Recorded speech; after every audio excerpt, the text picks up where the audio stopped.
Welcome है दूसरे lecture इस वेक्टर चैप्टर के। लास्ट वाले लेक्चर में हम लोग सीखे थे कि वेक्टर होता क्या है, वेक्टर को रिप्रेजेंट कैसे करते हैं।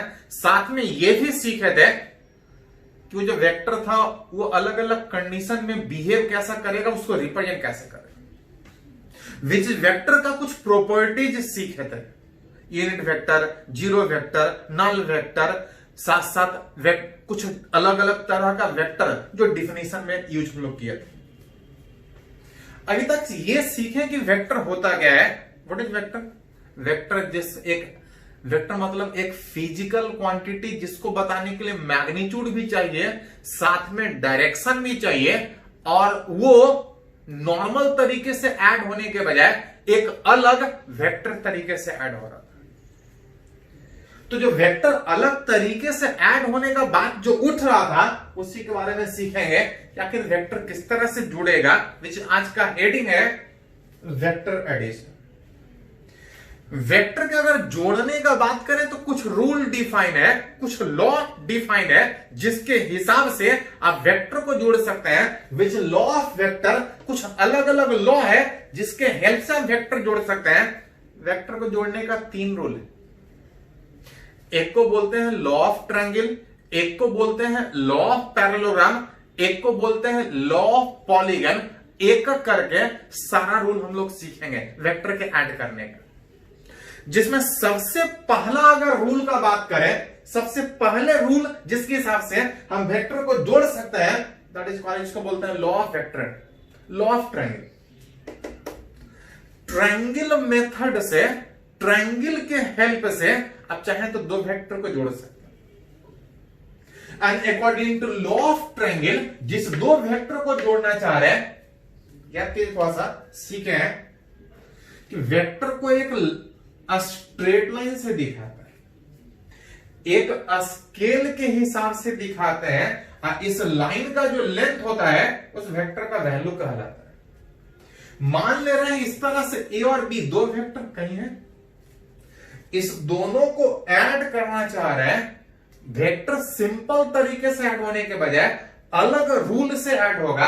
And according to law of triangle, जिस भी 2 वेक्टर को जोड़ना चाह रहे हैं, if represent adjacent side of a triangle, जिस भी 2 वेक्टर को जोड़ना चाह रहे हैं अगर वो ट्रायंगल का एडजेसेंट, अगल बगल वाला side, taken in same order. जिस भी 2 वेक्टर को आप जोड़ना चाह रहे हैं, अगर डायग्राम में दिखाया है तो उसको आप ट्रायंगल का 2 एडजेसेंट साइड रिप्रेजेंट कीजिए इन सेम ऑर्डर।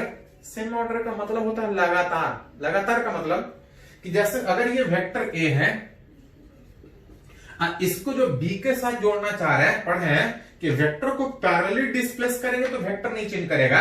अगर इस बी को अगर खिसका के अगर यहां पे रिप्रेजेंट करें, यहां था, इसको डिस्प्लेस करके पैरेलली डिस्प्लेस करके यहां पे रिप्रेजेंट करें तो ये वेक्टर चेंज नहीं करेगा। And according to law of triangle, जिस भी 2 वेक्टर को जोड़ना चाह रहे हैं अगर वो adjacent side, taken in same order, taken in same order का मतलब एक के बाद एक लगातार होना चाहिए।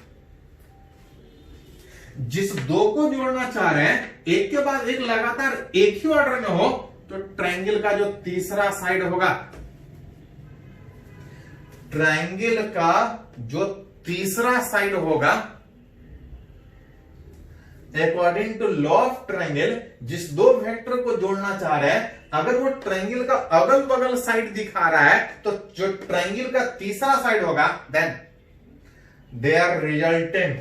रिजल्टेंट मतलब सम। देन द रिजल्टेंट, इस दोनों का जो सम है, then the resultant will be represented by third side. ये जो ट्रायंगल का तीसरा साइड है, ये दोनों का सम बता रहा है। टेकिंग इन अपोजिट ऑर्डर का मतलब कि ए और बी को जोड़ रहे थे, अगर ए और बी इस ऑर्डर में है तो ए प्लस बी उसके ठीक अपोजिट, विच कुछ इस डायरेक्शन में आता।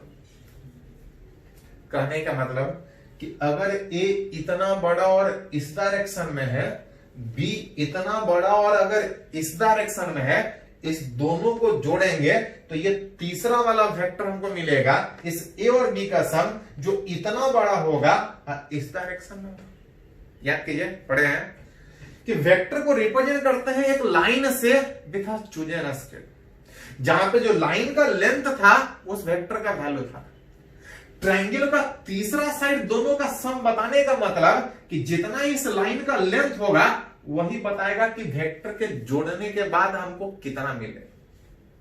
जैसे एक एग्जांपल और बात करें कि अगर कहीं दो वेक्टर दिखा है, अगर A और अगर B, अगर A और B अगर दो वेक्टर दिखा है, अगर आपसे पूछा जाए कि अगर डायग्राम में दिखाना हो A प्लस B तो किधर होगा, तो according to law of triangle जिस दो वेक्टर को जोड़ना चाह रहे हैं डायग्राम में एक के बाद एक लगातार होना चाहिए।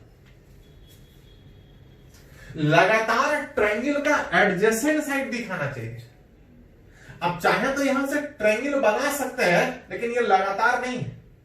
लगातार एक ऑर्डर में नहीं दिख रहा है, ए इधर है, बी उल्टा ऑर्डर में।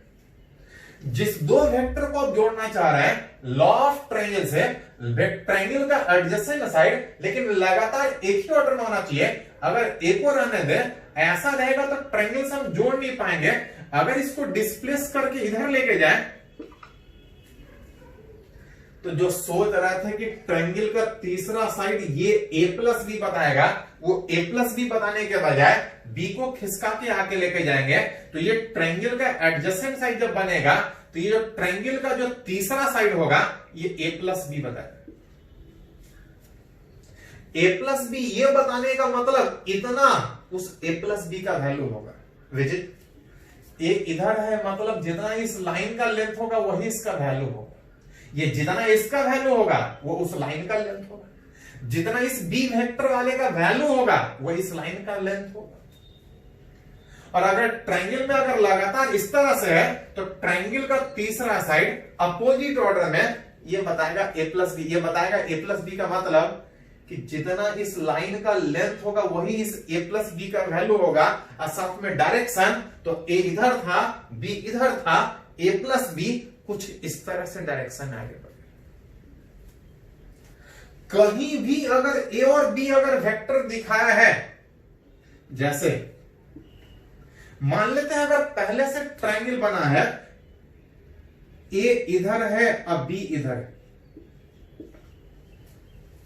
और अगर आपसे पूछा जाए ए प्लस बी किधर होगा, तो पढ़े हैं कि जिस दो वेक्टर को जोड़ना है वो ट्रायंगल का एडजेसेंट साइड होना चाहिए, वो भी सेम ऑर्डर में। सेम ऑर्डर का मतलब कि ए इधर है तो बी उधर होना चाहिए ना कि इधर होना चाहिए, बीच लगातार एक ऑर्डर में है। अगर ऐसा है तो इसको हम ए प्लस बी नहीं बोल सकते। डायग्राम से अगर दिखाइएगा, अगर ए इधर है तो उस ए को रहने दें, अब बी जो इधर था यहां रखेंगे तो हम जोड़ नहीं पाएंगे। अगर बी को खिसका के इधर लेके जाए तो ये ट्रायंगल का तीसरा साइड होगा वो ए प्लस बी। अगर ए और बी इस ऑर्डर में तो ए प्लस बी ठीक अपोजिट इस ऑर्डर में। मतलब ए प्लस बी जो इधर या इधर सोच रहे थे, इधर या इधर नहीं, ए प्लस बी इस डायरेक्शन में, जितना इस लाइन का लेंथ होगा वही उस वेक्टर ए प्लस बी का वैल्यू होगा। तो वेक्टर का सम थोड़ा सा अलग था, जिसके कारण ये पूरा चैप्टर वेक्टर पढ़ना पड़ रहा। स्केलर में कुछ खास नहीं, वो नंबर की तरह से ऐड होगा, नंबर की तरह से सब्ट्रैक्ट होगा, नंबर की तरह से मल्टीप्लाई या डिवाइड होगा। स्केलर में कुछ खास प्रॉपर्टी नहीं था, जिसके कारण उसके बारे में ज्यादा कुछ पढ़ने का हमको जरूरत नहीं था। लेकिन वेक्टर कुछ खास था, ये अलग तरीके से ऐड होगा, अलग तरीके से सब्ट्रैक्ट होगा, जिसके कारण पूरा मेरे को वेक्टर पढ़ना पड़ रहा है। जिसमें सीख है कि वेक्टर नॉर्मल तरीके से जोड़ने के बजाय वेक्टर के जुड़ने का एक अलग रूल, 3 रूल है। यहां पे पहला रूल अभी सीखा कि ट्रायंगल वाले के हेल्प से, ट्रायंगल के हेल्प से दो वेक्टर को कैसे आप ऐड कर सकते हैं, विच लॉ ऑफ ट्रायंगल। ये लॉ ऑफ ट्रायंगल था वेक्टर के जोड़ने का। और भी रूल है, उसको एक करके देखते हैं। तब न्यूमेरिकली सीखेंगे कि अगर ए का वैल्यू 10, बी का वैल्यू 10 जोड़ेंगे तो 10 मिलेगा कि 15 मिलेगा कि 20 मिलेगा, कितना मिलेगा उसको सीखेंगे न्यूमेरिकली। अभी थ्योरेटिकली थोड़ा डायग्राम से वेक्टर को जोड़ना चाहे, पहले इसको थोड़ा सा नोट कीजिए।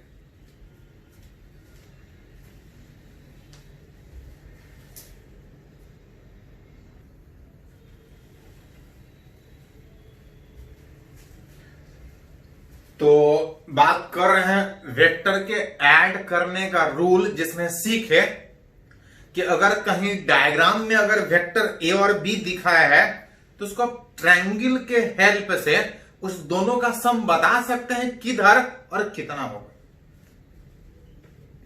इसी में एक और रूल है जिसके हेल्प से आप चाहें तो दो वेक्टर को ऐड कर सकते हैं। एक था लॉ ऑफ ट्रायंगल, एक और है लॉ ऑफ पैरेललोग्राम। आप चाहें तो किसी पैरेललोग्राम के हेल्प से दो वेक्टर को आसानी से जोड़ सकते हैं।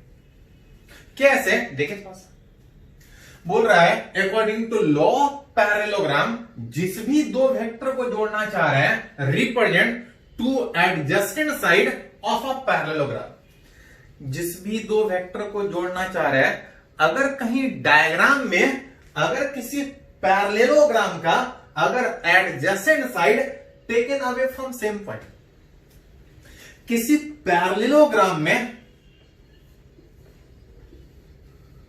जिस भी दो वेक्टर को जोड़ना है, अगर उस पैरेललोग्राम का अगर वो दो वेक्टर एडजेसेंट साइड हो वो भी taken away from same point, ये भी ध्यान रखना है, taken away from same point. अगर कहीं डायग्राम में दिखाया है कि अगर ए इधर है अगर बी इधर है, एक ही पॉइंट से दूर जाता हुआ taken away from same point, then the resultant मतलब उस दोनों का सम, कि अगर ए इधर है बी इधर है, ए और बी को एडजेसेंट मान के अगर एक पैरेललोग्राम बनाए तो दोनों का जो सम होगा, इस दोनों का जो रिजल्टेंट विच इज जो सम होगा will be represented by there diagonal. इसका जो डायगोनल होगा taken away from same point, उसी पॉइंट जिससे वेक्टर ए और बी दूर जा रहा है, उसी पॉइंट से दूर जाता हुआ ये जो डायगोनल होगा वही उस दो वेक्टर का सम बताएगा। ये डायगोनल इस दोनों वेक्टर का सम का मतलब ये हुआ कि अगर ये वेक्टर ए है तो पढ़े हैं कि वेक्टर को लाइन से जब दिखाते हैं तो इस लाइन का जो लेंथ होता है वो इस वेक्टर का वैल्यू। तो मान ले रहे हैं कि अगर कोई वेक्टर दिया उसका कुछ वैल्यू होगा, 10 5 कुछ होगा, मैग्नीट्यूड 10 5 जो भी होना। अगर ए वेक्टर का मैग्नीट्यूड 10 है मतलब इस लाइन का लेंथ 10 होगा। अगर बी वेक्टर का मैग्नीट्यूड भी 10 है तो इस लाइन का भी लेंथ 10 होगा। और अगर इस दोनों का सम ये बता रहा है, इसका मतलब कि जितना इस लाइन का लेंथ होगा वही इस दोनों वेक्टर के सम का वैल्यू होगा। कि अगर ये 10 है ये 10 है और इस लाइन का लेंथ अगर 15 हुआ तो a प्लस बी का वैल्यू 15 होगा। जितना इस लाइन का लेंथ होगा वो रिलेट कर सकते हैं। साथ में अगर ए वाला वेक्टर अगर इस डायरेक्शन में था, बी वाला वेक्टर अगर इस डायरेक्शन में, ए प्लस बी अगर इधर है, इसका मतलब कि इस दोनों को जोड़ेंगे तो रिजल्टेंट सम इधर कहीं मिलेगा। कितना? तो जितना इस लाइन का लेंथ होगा वही बताएगा कि कितना मिलेगा इस 10 या 10 और 15 को जोड़ने के बाद, जितना हो जिसको जोड़ने का बात कर रहे हैं। जैसे एक और अगर एग्जांपल बात करें कि अगर कहीं वेक्टर अगर ए और बी आपको दिखाया है, मान ले रहा है कि ए इधर है अब बी इधर है, आपसे बोला जा रहा है कि निकाल के दिखाइए कि ए प्लस बी कितना होगा। इस तरह से सीखे थे ट्रायंगल, लॉ ऑफ ट्रायंगल के हेल्प से दो वेक्टर को जोड़ना।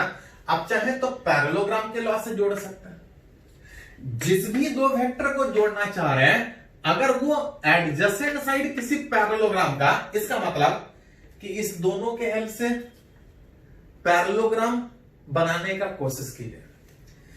Taken away from same point, अगर ए इधर लेके जाए उसी पॉइंट से दूर जाता बी इधर लेके जाए, इस दोनों के हेल्प से अगर एक पैरेललोग्राम बनाने का कोशिश करें, स्क्वायर भी पैरेललोग्राम है, रेक्टेंगल भी एक तरह का पैरेललोग्राम ही, एक तरह का पैरेललोग्राम। इस दोनों को एडजेसेंट साइड के अगर पैरेललोग्राम बनाइए, इसी पॉइंट से जब ए और बी दूर जाता हुआ रहेगा तो इसी पॉइंट से जो दूर जाता हुआ जो डायगोनल होगा वो ए प्लस बी बताएगा। अगर और सोचना चाहे तो याद कीजिए, अगर ये दोनों पैरेलल है, जितना बड़ा उतना ही बड़ा अगर ये है तभी पैरेललोग्राम बनेगा। और अगर ऐसा है तो अगर ये बी है तो इसको भी बी लिख सकते हैं। पैरेलली डिस्प्लेस करने से वेक्टर चेंज नहीं करता है। पैरेलली यहां पे रखेंगे वही आएगा, इसको भी बी बोल रहे हैं तो चाहे तो इसको भी बी बोल सकते। ए और बी एडजेसेंट था तो पैरेललोग्राम का जो डायगोनल था वो ए प्लस बी था। अब चाहे तो ट्रायंगल लॉ से देख सकते हैं कि ए और बी अगर ट्रायंगल का एडजेसेंट साइड तो ट्रायंगल का तीसरा साइड ए प्लस बी बताएगा। इनफैक्ट लॉ ऑफ ट्रायंगल और लॉ ऑफ पैरेललोग्राम में बहुत ज्यादा कुछ अंतर ही नहीं। एक ही रूल को चाहे तो ट्रायंगल से भी देख सकते हैं और एक ही रूल को चाहे तो लॉ ऑफ पैरेललोग्राम से भी देख सकते हैं। एक ही बात को अलग अलग तरीके से बोला गया है। आप चाहे तो दोनों में से कोई भी मेथड यूज कर सकते हैं वेक्टर सम करने का। जैसे एक अगर और एग्जांपल बात करें कि अगर किसी पैरेललोग्राम में अगर ए इधर है और बी इधर है, अगर आपसे पूछा जाए कि ए प्लस बी रिप्रेजेंट करके दिखाइए डायग्राम में किधर होगा। पढ़े हैं कि ए और बी अगर एडजेसेंट साइड तो जो डायगोनल है ए प्लस बी होगा, resultant will be represented by diagonal. Diagonal A plus B होगा लेकिन तब जब ए और बी एडजेसेंट साइड हो लेकिन taken away from same point.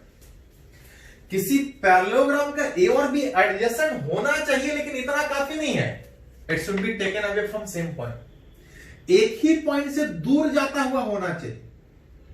इस पॉइंट से ये दूर जाता हुआ दिख रहा है लेकिन बी वाला दूर जाता हुआ नहीं दिख रहा है। और अगर ऐसा है तो इस डायगोनल को हम ए प्लस बी नहीं बोल सकते। हाँ, अगर इसको ए बोल रहे हैं तो क्या इसको ए बोल सकते हैं?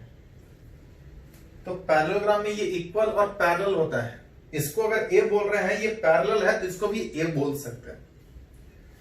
अतः यहां से देखिएगा तो ए और बी एक ही पॉइंट से दूर जाता हुआ दिख रहा है, एक ही पॉइंट से दूर जाता हुआ दिख रहा है, taken away from same point. इसका जो डायगोनल होगा उसी पॉइंट से दूर जाता हुआ जो डायगोनल होगा वो ए प्लस बी बताएगा। मतलब ए प्लस बी ये वाला के बजाय, ए प्लस बी इस डायरेक्शन के बजाय ए प्लस बी इस डायरेक्शन में, ये वाला वेक्टर ए प्लस बी कहलाएगा डायग्राम में। तो अभी हम लोग सीख रहे हैं कि वेक्टर को डायग्राम में अगर कहीं दिखा के जोड़ना हो तो कैसे जोड़े।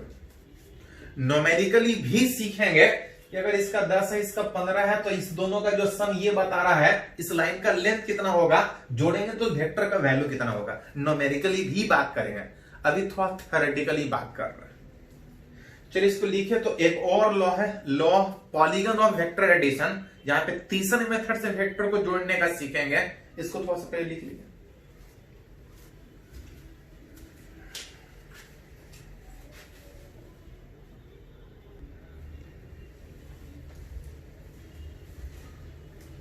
तो अभी हम लोग सीख रहे हैं कि वेक्टर को जोड़ते कैसे हैं। अभी हम लोग डायग्राम से वेक्टर को जोड़ना सीख रहे हैं कि कहीं अगर वेक्टर डायग्राम में दिखा है तो उसका सम कैसे करेंगे।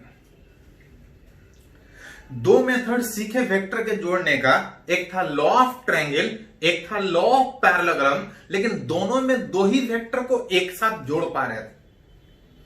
उसी में एक तीसरा लॉ है विच इसको बोलते हैं law of polygon. Poly that is बहुत सारा, गॉन साइड, बहुत सारा साइड से घिरा हुआ दैट इज पॉलीगन। ट्रायंगल भी एक तरह का पॉलीगन है, क्वाड्रिलेटरल भी एक तरह का पॉलीगन है, चार साइड से घिरा हुआ। पेंटागन भी एक तरह का पॉलीगन है। पॉलीगन के हेल्प से, पॉलीगन के लॉ के हिसाब से आप चाहे तो वेक्टर को जोड़ सकते हैं। अभी तक जो जोड़ रहा था उसमें दो ही वेक्टर एक साथ जोड़ पा रहे थे, लेकिन इसमें लॉ ऑफ पॉलीगन में आप चाहे तो जितना वेक्टर सारे को चाहे तो आप एक ही साथ जोड़ सकते हैं। According to it, if number of vectors, number of vector में 2 हो सकता है, 3 हो सकता है, 4 हो सकता है। जिसको भी जोड़ना चाह रहे हैं, 2 को, 3 को, 4 को, सारे को आप चाहें तो एक ही साथ जोड़ सकते हैं।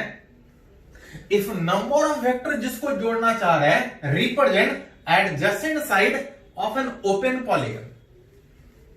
जितने को भी जोड़ना चाह रहे हैं, अगर किसी ओपन पॉलीगन का अगर एडजेसेंट साइड वो भी टेकन इन सेम ऑर्डर।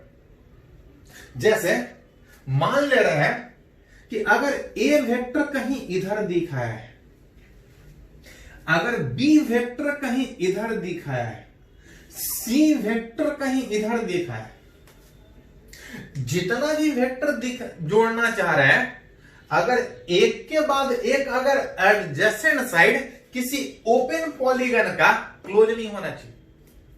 अगर किसी ओपन पॉलीगन का एडजेसेंट साइड अगर एक के बाद एक लगातार अगर सेम ऑर्डर में हो, देन द रिजल्टेंट, देन सारे को जोड़ने के बाद कितना मिलेगा, then the resultant will be represented by their closing side.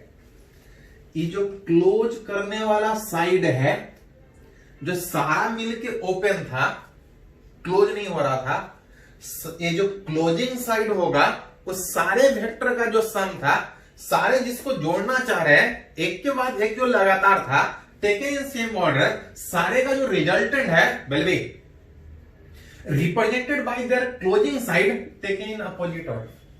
ये जो क्लोज करने वाला साइड है वो सारे का सम बताएगा। दो को जोड़ना होता तो दो के जोड़ने का बात करते हैं, अगर तीन को जोड़ने का बात है तो तीन को जोड़ने का बात होगा।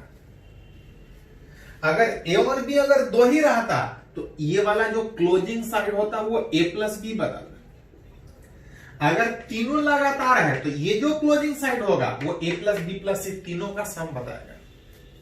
टेकन इन अपोजिट ऑर्डर का मतलब कि ए बी सी अगर इस ऑर्डर में है तो ए प्लस बी प्लस सी तीनों को जो जोड़ना चाह रहे हैं वो ठीक अपोजिट में, ए प्लस बी ठीक अपोजिट में कुछ इस तरह से रिप्रेजेंट हो।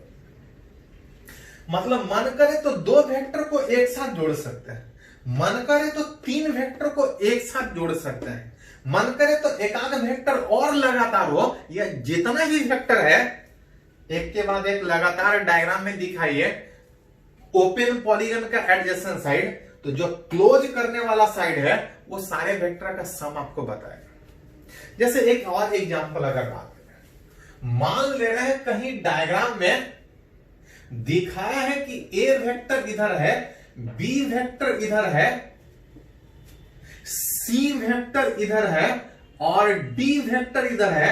अब बोल रहे हैं इस चारों को जोड़ के दिखाइए कि चारों को जोड़ने के बाद ऐड करने के बाद इनको कितना मिलेगा। दो को जोड़ना होता तो लॉ ऑफ ट्रायंगल भी यूज कर सकते थे, लॉ ऑफ पैरेललोग्राम भी यूज कर सकते थे, मन करे तो लॉ ऑफ पॉलीगन भी यूज कर सकते हैं। अगर चारों को जोड़ना चाह रहे हैं तो एक ही रूल है, लॉ ऑफ पॉलीगन।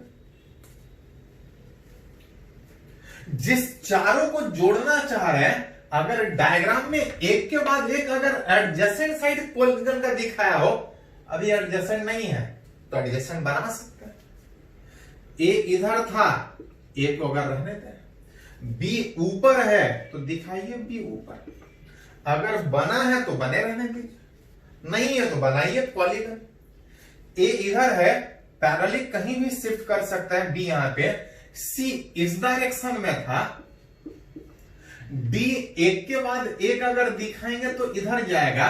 तब according to law of polygon कि जितना भी वेक्टर जोड़ना चाह रहे हैं, एक के बाद एक लगातार अगर पॉलीगन का ओपन पॉलीगन का अगर एडजेसेंट साइड हो तो ये जो क्लोज करने वाला जो साइड होगा ये सारे का सम बताएगा,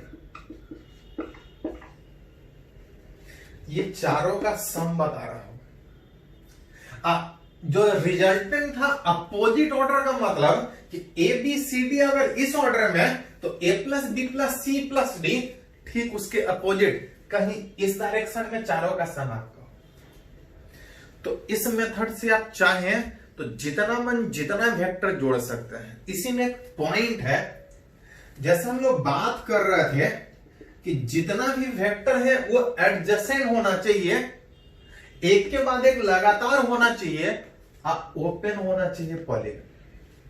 जब पॉलीगन ओपन था तो ये जो क्लोज करने वाला साइड था वही बता रहा था सबका सम कितना होगा। अगर वो ओपन के बजाय अगर क्लोज हो जाए तो if number of vectors represent adjacent side of a closed polygon।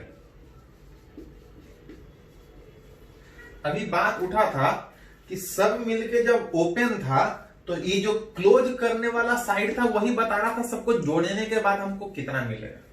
इसमें है कि जितने भी वेक्टर को आप जोड़ना चाह रहे हैं, अगर सारा ओपन होने के बजाय अगर किसी क्लोज पॉलीगन का हिस्सा हो, then close polygon taken in same order. अगर सारा एक के बाद एक लगातार होने के बाद अगर ओपन होने के बजाय अगर क्लोज हो जाए, देन देयर रिजल्टेंट, सारे का जो सम होगा वो कितना होगा। तो ध्यान दीजिए, जब सारा क्लोज नहीं हो रहा था, ओपन था, तो जो क्लोज करने वाला साइड था वो बताता था कि सबको जोड़ने के बाद कितना मिलेगा। लेकिन अगर सारा अगर खुद में क्लोज हो जाए, क्लोज करने के लिए कुछ बचे ही नहीं, तो सारे का जो रिजल्टेंट, सारे का जो सम होगा, दैट इज कितना होगा, विच इज 0। क्योंकि जो क्लोज करने वाला साइड था वही सबका सम बता रहा था। अगर सारा मिलकर अगर खुद क्लोज हो गया है तो सारे का सम कितना, तो कुछ बचा ही नहीं क्लोज करने के लिए। According to law of polygon, कि अगर सारा अगर क्लोज पॉलीगन का लगातार अगर हिस्सा हो जाए, लगातार अगर साइड हो जाए, तो सारे का जो रिजल्टेंट होगा वो 0 आपका होगा। तो जरूरत पड़ने पर चाहे तो जितना वेक्टर को जोड़ सकते हैं, क्लोज हो गया तो 0, ओपन हुआ तो जो क्लोज करने वाला साइड होगा वही बताएगा कि जोड़ने के बाद कितना हमको मिलेगा। चलिए इसको पहले थोड़ा सा नोट कर लीजिए।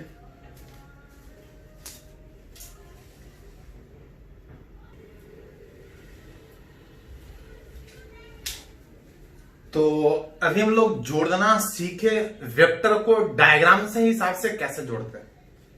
मन करे तो 2 वेक्टर, मन करे तो 3-4 एक ही साथ जोड़ सकते हैं।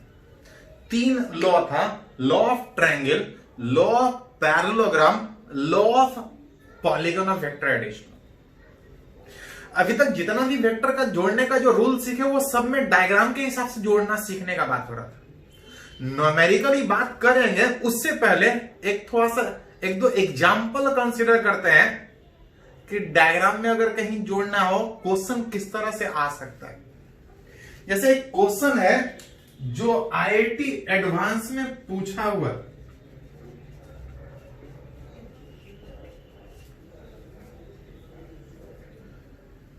डायग्राम में कुछ वेक्टर दिखाया हुआ है, एक वेक्टर P, एक वेक्टर Q, ये वाला वेक्टर R। अब बोल रहा है 3 vector P, Q and R are shown in figure. अब बोल रहा है कि इस R वेक्टर जो यहां से यहां तक था, ये R वेक्टर, इसके ऊपर एक पॉइंट S कंसीडर कर रहे हैं। Let S be a point on vector R। इस R वेक्टर पे बोल रहा है एक पॉइंट लीजिए such that distance between P and S, distance between P and S is equal to B times of R। बोल रहा है इस वेक्टर R पे एक ऐसा पॉइंट लीजिए सच दैट कि यहां से यहां तक के बीच का जो डिस्टेंस हो, इसका कुछ फैक्टर से है। बोल रहा है बीच में एक ऐसा पॉइंट लीजिए कि टोटल वेक्टर का ये जो डिस्टेंस है वो कुछ B टाइम्स कुछ फैक्टर से हो, कहीं पे कोई पॉइंट। बोल रहा है B टाइम्स ऑफ R ये अगर है, तब पूछ रहा है कि इस P वाले वेक्टर, इस Q वाले वेक्टर, अब बीच में ये जो पॉइंट S चूज कर रहे हैं, अगर इसको एक वेक्टर की तरह से ज्वाइन करें, अगर एक वेक्टर की तरह ज्वाइन होगा तो P Q S में रिलेशन निकाल के बताना। ऑप्शन दिया हुआ था, ऑब्जेक्टिव था, उसमें S को P और Q के टर्म में लिखना था। S को P और Q के टर्म में लिखने का मतलब कि रिजल्ट में कहीं भी R नहीं होना चाहिए, P वेक्टर होना चाहिए, Q वेक्टर होना चाहिए, S वेक्टर होना चाहिए। मतलब हर हाल में हमको R गायब होना चाहिए। From law of vector addition अगर बात करें, from law of vector addition अगर बात करें तो पढ़े हैं कि अगर इसको एक वेक्टर माने, अगर इसको भी एक वेक्टर माने, तो इस दोनों का सम ट्रायंगल का तीसरा साइड होगा। अगर इस PS को एक वेक्टर की तरह से अगर सोचा जाए फ्रॉम फिगर, अगर इस P को एक वेक्टर की तरह से जोड़े, इसको एक वेक्टर की तरह से ले, तो ये ट्रायंगल का तीसरा side taken in opposite order, कि एक वेक्टर इधर एक वेक्टर इधर, तो ट्रायंगल का तीसरा साइड इस दोनों का सम हो। लेकिन याद कीजिए हमको क्लियर है कि हमको S को हटा के P और Q लाना है, ना कि R लाना है। मतलब इस रिलेशन में R हमको हर हाल में हटाना है। R क्या था? तो R था ये टोटल वेक्टर R। ऑल्सो अगर उस फिगर से अगर देखा जाए, तो अगर इसको P लिखें, अगर इसको R लिखें, तो from law of vector addition कि P और प्लस R, अगर ट्रायंगल का एडजेसेंट साइड है तो इस दोनों का सम ट्रायंगल का तीसरा साइड, अगर ये इस ऑर्डर में है तो ठीक अपोजिट में ट्रायंगल का तीसरा साइड, ये तीनों का सम बता रहा हूं। मतलब आप चाहे तो यहां से R को हटा के लिख सकते हैं Q माइनस Q। हमको X चाहिए P और Q में रिलेशन, तो इस R को हटाना पड़ेगा फ्रॉम 1 and 2 S, जिसको हमको लिखना है P plus B into R था, इस B को रहने दे, इस R को हटा के लिखें तो Q माइनस P आएगा, जिसमें इस S बराबर अगर लिखा जाए तो P वाला फैक्टर अगर एक साथ लिखेगा तो P वेक्टर कॉमन निकलेगा, 1 minus B into P plus B into Q। S को R के टर्म से हटा के S को हम P और Q के टर्म में लिख पा, तो जैसा बोला जाए उस हिसाब से अरेंज कर सकते हैं। डायग्राम में क्वेश्चन कुछ इस तरह से रह सकता है। एक आध एग्जांपल और इस पे करते हैं, चलो इसको थोड़ा सा नोट कीजिए।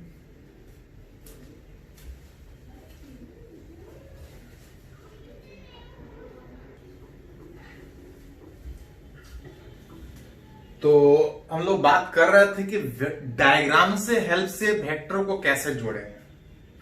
उसी पे बेस्ड एक और अगर न्यूमेरिकल अगर बात करें तो ये आपको सारे बुक में क्वेश्चन मिल जाएगा। बोल रहा है इन अ रेगुलर हेक्सागन, हेक्सागन मतलब 6 साइड से गिरा हुआ, रेगुलर हेक्सागन मतलब 6 साइड बराबर हो। बोल रहा है इन अ रेगुलर हेक्सागन, अगर 6 साइड अगर कहीं ऐसा है तो बोल रहा है कि इस AB का सम, इस AC का सम, इस AD का सम, इस AE का सम, इस AF का सम, सारे का सम प्रूफ करके डायग्राम बाई दिखाना है कि it is equal to 6 times of AO vector. मतलब सारे को डायग्राम से ही जोड़ने का बात कर रहा है। तो अभी तक जो सीखे वो यही सीखे हैं कि वेक्टर को डायग्राम में कैसे जोड़ते हैं। इन रेगुलर अगर हेक्सागन अगर बात कीजिएगा तो हेक्सागन में 6 साइड, रेगुलर हेक्सागन का मतलब 6 साइड बराबर होगा, और 6 साइड बराबर होने में, 6 साइड बराबर होने में हर एक एंगल बराबर होगा अगर 6 साइड बराबर है। और ये जो एंगल है अगर हर एक एंगल का बात कीजिएगा तो ये 120 डिग्री आएगा। जैसे क्वाड्रिलेटरल में 4 एंगल का सम 360 होता है, उसी तरह से रेगुलर हेक्सागन में 6 एंगल का सम 720 डिग्री होता है। तो वो इस तरह से आप पढ़े होंगे कि सम ऑफ इंटरनल एंगल अगर बात कीजिएगा, इंटरनल एंगल ऑफ पॉलीगन, तो इसका वैल्यू होता है n-2 इंटू पाई। जितना साइड है, क्वाड्रिलेटरल हुआ, पेंटागन हुआ, हेक्सागन हुआ, सारे एंगल का सम अगर निकालना है, अंदर वाले एंगल का सम निकालना है, तो n-2 इंटू पाई से निकाल सकते हैं, जहां पे पाई का वैल्यू 180 डिग्री। अगर ये रेगुलर हेक्सागन है तो 6 साइड होगा, इस 6 अगर n का वैल्यू डालिएगा तो ये 4 पाई, पाई का वैल्यू 180 में वो 720 डिग्री आएगा। अगर हर एक एंगल बराबर है तो 120 डिग्री आएगा। एक एंगल 120 आएगा। अगर डायगोनल का बात कीजिएगा तो जिस तरह से स्क्वायर में 2 डायगोनल था, रेगुलर हेक्सागन में 3 डायगोनल आएगा। रेगुलर हेक्सागन में तीनों डायगोनल एक ही जगह पे कट करेगा और रेगुलर हेक्सागन में डायगोनल सिमेट्रिकल होने के कारण ये टोटल जो 120 था, हर एंगल 60 to 60 डिग्री बनेगा। हर एंगल 60 डिग्री बनने का मतलब कि ये भी एंगल 60 होगा, तभी तो ये 180 ट्रायंगल बनेगा। मतलब रेगुलर हेक्सागन में हर एंगल अंदर वाला इस तरह से बात कीजिएगा तो ये 60-60, ये वाला टोटल 120, अंदर वाला 160-60, मतलब अंदर में सारा इक्विलेटरल ट्रायंगल बनेगा। इक्विलेटरल ट्रायंगल बनने का मतलब कि जितना इस साइड का लेंथ होगा, हर एक साइड का लेंथ सेम होगा।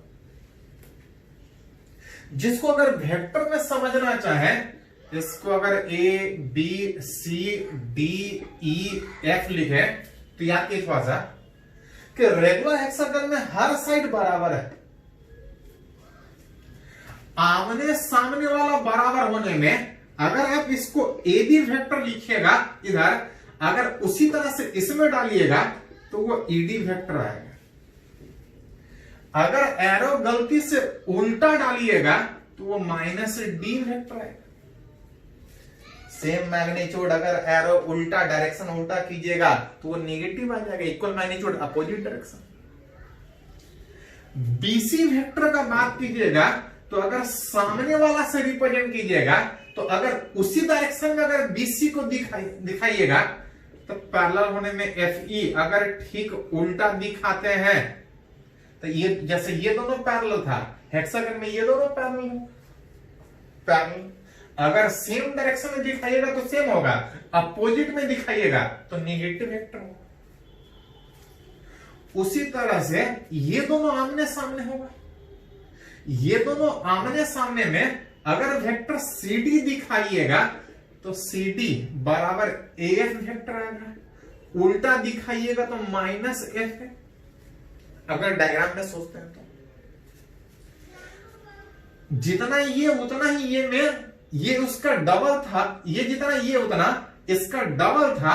मतलब AD को अगर वेक्टर के तरीके से लिखिएगा, इसका ठीक डबल होने में आप चाहें तो इस O पॉइंट को लिखिएगा तो ये 2AO आ जाएगा।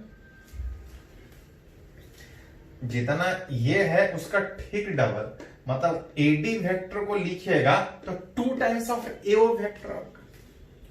तो जरूरत पड़ने पे इस तरह से डायग्राम में सोच सकते हैं। लेकिन जो क्वेश्चन था कि AB vector plus AC vector plus A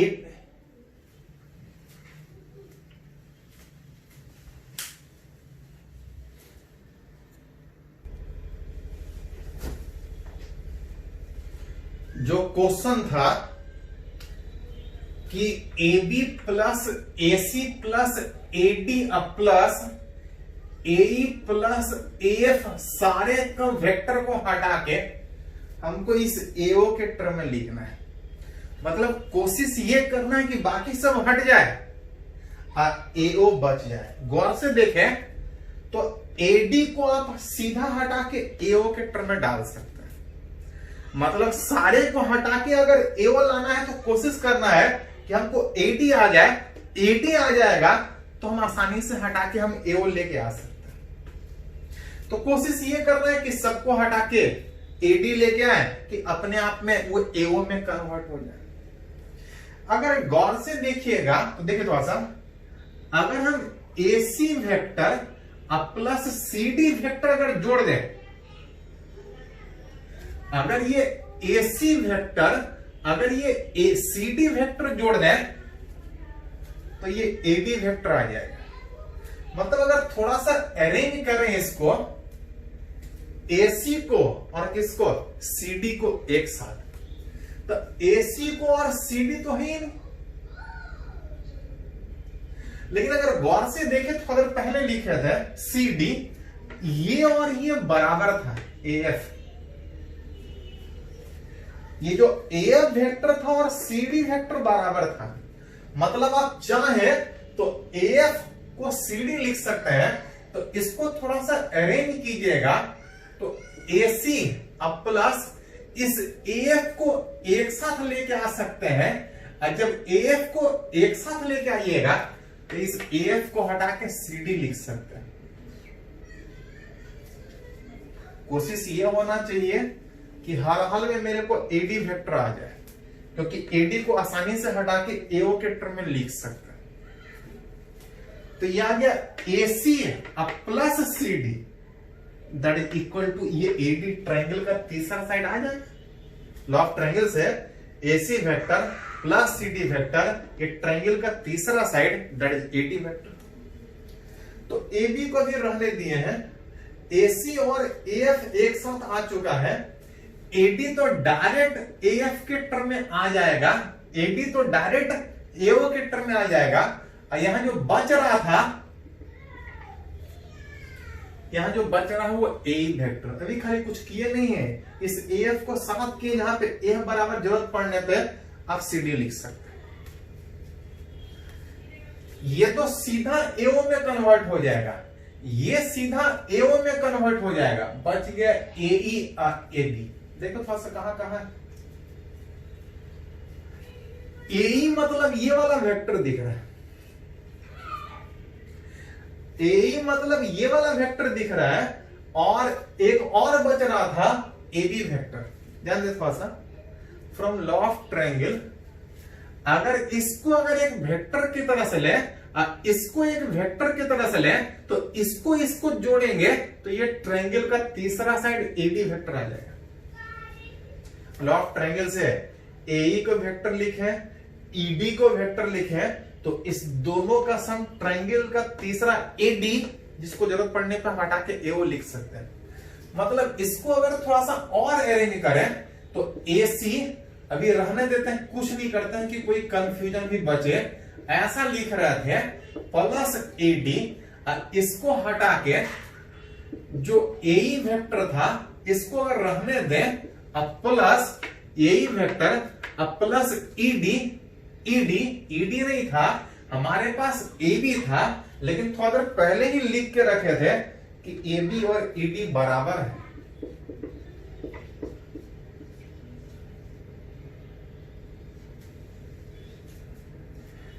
AB और ED बराबर था, AB और ED बराबर था, मतलब AB को हटा के ED लिख सकते हैं। अब अगर गौर से देखिएगा, फिर से देखिए सा, AC वेक्टर यहां पे था, AC vector plus CD vector that is equal to AB vector plus CD vector triangle के लॉ से ये तीसरा साइड दोनों का सम दैट इज ये AD वेक्टर।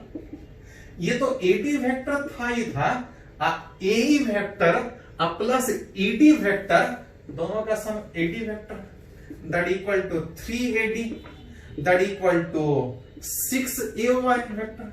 यहां पे AD बराबर पहले ही प्रूफ करके रखे हैं कि रेगुलर पॉलीगन में ये और ये सेम होने के कारण इसको जब लिखिएगा AD बराबर ये 2 टाइम्स ऑफ AO आएगा, दैट इज टोटल जो हम प्रूफ करना चाह रहे थे is equal to 6AO। Proof करना रह सकता है, ऑब्जेक्टिव में ऑप्शन वाला रह सकता है कि इतना बराबर अगर AO के टर्म में लिखें तो कितना टाइम्स AO वेक्टर होगा। तो इस तरह से डायग्राम में अगर जरूरत पड़े तो वेक्टर को ऐड कर सकते हैं। तो आज वाले लेक्चर में हम लोग सीखे कि वेक्टर को ऐड कैसे करते हैं। आज वाले लेक्चर में सीखे कि वेक्टर को ऐड डायग्राम से कैसे करते हैं। अगले वाले लेक्चर में सीखेंगे कि अगर न्यूमेरिकली वेक्टर अगर 10 5 दिया है तो उसको जब जोड़ेंगे तो जो डायग्राम से सीखे हैं उसका न्यूमेरिकल वैल्यू कितना होगा, नेक्स्ट वाले लेक्चर में। हाँ, जो लोग आज वाला लेक्चर देखना चाह रहे थे देखे हैं, थोड़ा सा बढ़िया से समझने के लिए पिछला वाला लेक्चर और इससे पहले कुछ बेसिक मैथमेटिक्स का लेक्चर जो फिजिक्स पढ़ने में हमको जरूरत पड़ेगा वो भी थोड़ा देखने का कोशिश कीजिएगा। तो बाकी नेक्स्ट वाले लेक्चर